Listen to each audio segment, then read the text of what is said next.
Everybody did it the same way. It was three and 4 days. You didn't work on Sunday, so whatever you mashed on Monday, Tuesday, and Wednesday, you'd distilled on Thursday, Friday, and Saturday. Everything you mashed on Thursday, Friday, and Saturday, you had Sunday in there, so it was a 4-day beer.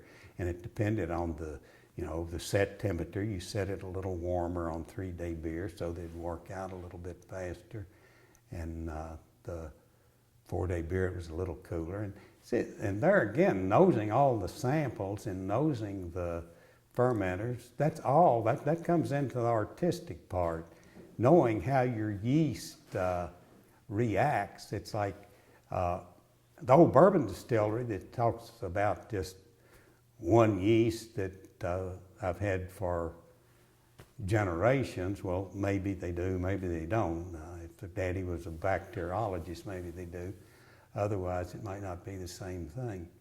But the big distilleries, and they salvage yeast. They had yeast that they acquired when they acquired a bourbon distillery, and they had bacteriology, a whole library of different yeasts. And like Seagram yeast, I remember one yeast that was a very low fusel producer, but it was only if you controlled the fermentation temperature, and you could control the fermentation temperature.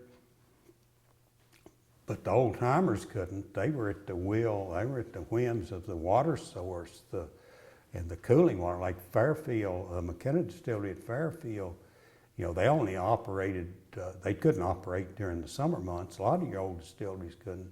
So you got this refrigeration equipment, and so it's certainly evolved. And I have to say that if we can't make a better bourbon today than we did 100 years ago, shame on us.